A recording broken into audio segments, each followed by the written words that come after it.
Welcome once again to Lehto's Law. Here's Steve Lehto. Nathan passed along a great story from Chicago, so here we are. Thanks, Nathan. Chicago police raided home in search of suspect who'd been in prison for years, according to a lawsuit recently filed. Paige Fry wrote this story in the Chicago Tribune. Jolanda Blassingame was cooking dinner in January of 2015 when she thought a burglar might be trying to break into her home in Chicago's North Lawndale neighborhood. She says she tried to gather her 3 sons and a nephew into a front room to hide, but realized it couldn't be a burglary when she spotted bright lights outside the windows. SWAT and plainclothes Chicago police officers suddenly burst through front and back doors, threw flash grenades, and pointed assault rifles at the family, according to the lawsuit recently filed in federal court. Police had made a big mistake, raiding the wrong house, according to the lawsuit. The man sought by officers had once lived at the address years earlier, but had been in prison since 2009 and had no connection to this family at all, according to the attorneys who filed the lawsuit. And again, this happened in 2015, so the man had already been in prison for 6 years. So it's a crazy, crazy case.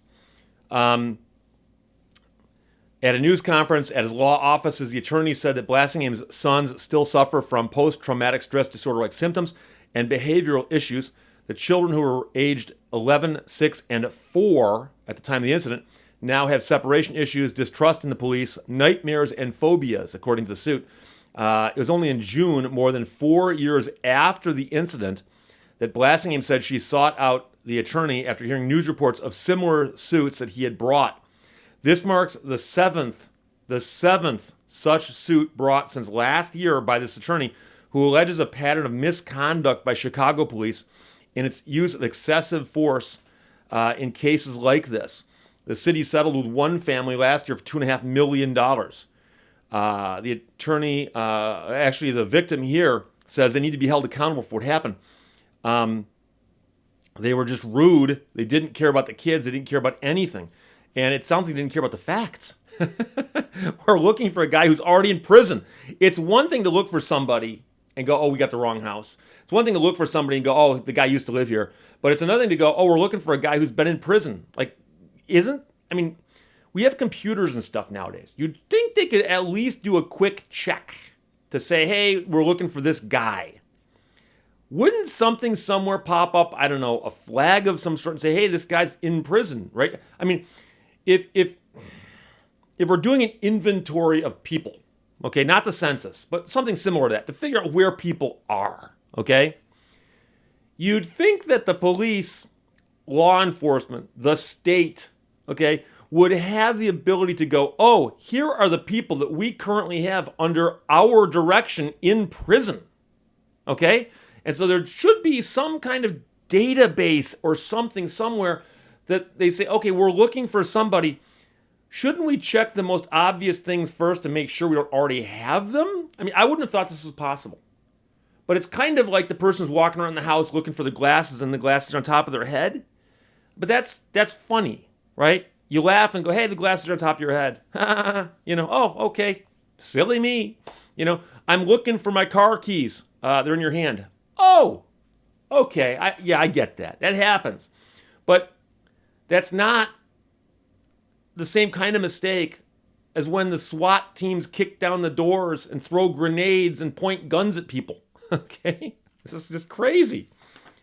The police department's chief spokesman, Anthony Guglielmi, declined to comment on this suit, but defended police for making every effort to accurately carry out search warrants, saying only a small fraction of the thousands each year resulted in verified problems. So let's assume they got a search warrant here. That means that somebody actually swore out a warrant, took it to court, and said, under oath, we are swearing these facts are true, and we believe that the person we're looking for is in this house based on these facts. And you'd think now somebody'd go, wait a second, what facts did you have that could possibly put the man in that house when he's been in prison for 6 years? Oftentimes, the information that leads to search warrants comes from community sources, and despite the independent vetting of material and the methodical process to authenticate addresses, errors can occur and information may be not accurate. We take these errors with the utmost importance and priority given the emotional impact search warrants can have on individuals and the implications to public trust. Okay, I don't understand what your methodical process is when you're looking for somebody you've already got. Think about it this way. The police are out doing their job, right? Police have a job to do. Today, we're going to spend our time looking for a guy we've already got. Aren't there people out there that are more important than that guy? In other words, if you really wanted to go find the guy you're looking for, you can go get him during visiting hours at the prison. Go look for somebody who's actually on the loose. I mean, this is not a methodical process. This is not vetting of anything. This is craziness. A spokesperson for the city's law department said he'd not seen the suit and declined to comment. I guess they got to put that in there.